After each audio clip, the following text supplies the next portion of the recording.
കേരളത്തിൽ വിവിധ മുന്നണികളുടെ രാഷ്ട്രീയ പ്രചരണ ജാഥകൾ നടന്നുവരുന്ന കാലയളവാണിത്. LDF നേതൃത്വത്തിൽ 3 ജാഥകൾ വിജയകരമായി പര്യടനം പൂർത്തിയാക്കിയിരിക്കുന്നു. CPI സംസ്ഥാന സെക്രട്ടറി ബിനോയ് വിശ്വവും CPM സംസ്ഥാന സെക്രട്ടറി MV ഗോവിന്ദൻ മാസ്റ്ററും Kerala Congress M chairman Jose K മാണിയും നയിച്ച ജാഥകൾ അതിന്റെ ഉള്ളടക്കം കൊണ്ടും സംഘാടനം കൊണ്ടും ജനപങ്കാളിത്തം കൊണ്ടും ശ്രദ്ധേയമായി. വികസനത്തിന്റെയും ക്ഷേമത്തിന്റെയും രാഷ്ട്രീയമാണ് ഈ ജാഥകൾ മുന്നോട്ട് വച്ചത്. കേന്ദ്ര സർക്കാരിന്റെ കേരള വിരുദ്ധ സമീപനത്തിനെതിരായ സമര സന്ദേശമുയർത്തിയാണ് LDF ജാഥകൾ ജനങ്ങളുമായി സംവദിച്ചത്. കൃത്യമായ രാഷ്ട്രീയം തികഞ്ഞ വ്യക്തതയോടെ ജനഹൃദയങ്ങളിലേക്ക് എത്തിക്കാൻ ജാഥകൾക്ക് കഴിഞ്ഞു.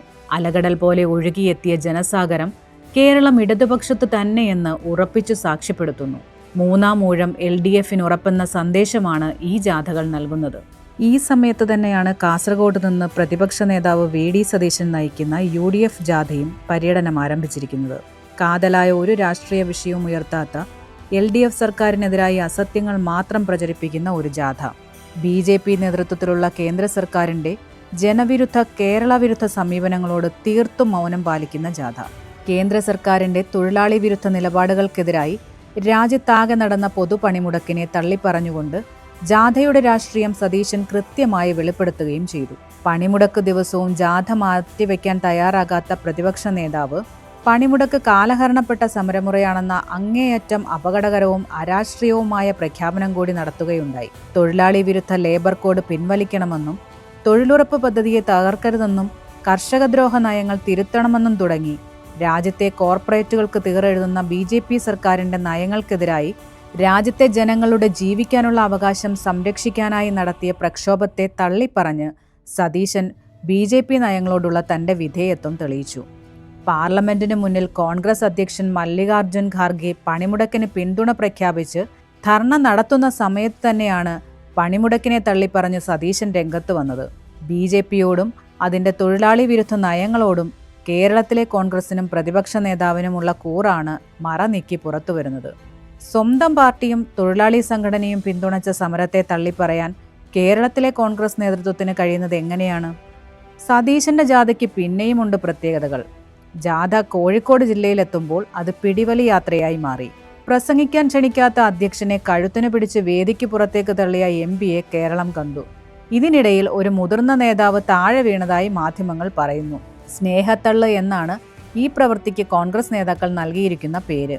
ഒരു സ്റ്റേജ് നേരാവണ്ണം കൈകാര്യം ചെയ്യാൻ അറിയാത്തവർ ഒരു സ്റ്റേറ്റ് കൈകാര്യം ചെയ്യണമെന്ന് ആഗ്രഹിക്കുന്നത് അതിമോഹമല്ലേ എന്നതാണ് ജനങ്ങളുടെ ചോദ്യം. ജാഥ പുരോഗമിക്കുമ്പോഴാണ് രമേശ് ചെന്നിത്തലയുടെ രംഗപ്രവേശം. അടുത്ത അധ്യയന വർഷത്തേക്കുള്ള പാഠപുസ്തകം നേരത്തെ വിതരണം ചെയ്തതാണ് ചെന്നിത്തലയെ ചൊടിപ്പിച്ചിരിക്കുന്നത്. കുട്ടികൾ ജയിച്ചോ തോറ്റോ എന്നറിയാതെ പുസ്തകം വിതരണം ചെയ്യുന്നത് തുഗ്ലക് പരിഷ്കാരം എന്നാണ് അദ്ദേഹത്തിന്റെ വാദം. കേരളത്തിൽ പരീക്ഷ എഴുതുന്ന എല്ലാ സ്കൂൾ കുട്ടികളും തോൽക്കുമെന്ന് ഇദ്ദേഹം ചിന്തിച്ചു പോയോ എന്തോ. മണ്ടത്തരം പറയുന്നത് ഒരു ക്രിമിനൽ കുറ്റമല്ലാത്തതുകൊണ്ട് നമുക്ക് അദ്ദേഹത്തോട് ക്ഷമിക്കാം. ഓണപ്പരീക്ഷ കഴിഞ്ഞിട്ടും പുസ്തകം കിട്ടാത്തതുകൊണ്ട് പാഠപുസ്തകത്തിന്റെ പ്രിന്റ് ഔട്ട് ബ്ലാക്ക് ആൻഡ് വൈറ്റിലെടുത്ത് മഴവില്ല് കുട്ടികളെ പഠിപ്പിച്ച UDF ഭരണകാലമാണ് ചെന്നിത്തലയുടെ സ്വപ്നങ്ങളിൽ. ആ കാലം തിരികെ കൊണ്ടുവരുമെന്ന് പ്രഖ്യാപിക്കാനാണ് UDF ജാഥ നടത്തുന്നത്. ഭാവി കേരളത്തെക്കുറിച്ച് ഒരു പുതിയ പ്രതീക്ഷയും പങ്കുവയ്ക്കുന്നില്ല, ഒരു പുതിയ ആശയവും പങ്കുവയ്ക്കുന്നില്ല. വ്യക്തമായ രാഷ്ട്രീയ കാഴ്ചപ്പാടില്ല, വർഗീയതയ്ക്കെതിരായ മുദ്രാവാക്യമില്ല, കേരളത്തോടുള്ള കേന്ദ്ര അവഗണനയ്ക്കെതിരായ പ്രതിഷേധത്തിന്റെ ശബ്ദമില്ല. നുണകൾ പ്രചരിപ്പിക്കാനും വികസന വിരുദ്ധതയുടെ പ്രതിലോമ രാഷ്ട്രീയ പ്രചരണത്തിനുമായി മാത്രം ജാഥ സംഘടിപ്പിക്കുന്നവരുടെ ലക്ഷ്യം ഒന്നു മാത്രം: അധികാരം. സതീശന്റെ ജാഥയ്ക്കുള്ള കൃത്യമായ മറുപടി കോൺഗ്രസ് നേതാവായ മണിശങ്കർ അയ്യർ തന്നെ നൽകിക്കഴിഞ്ഞു. കേരളത്തിൽ LDF തുടർഭരണം ഉറപ്പാണെന്നും അത് തടയാൻ കോൺഗ്രസിനാകില്ലെന്നുമാണ് മണിശങ്കർ അയ്യർ പറഞ്ഞിരിക്കുന്നത്.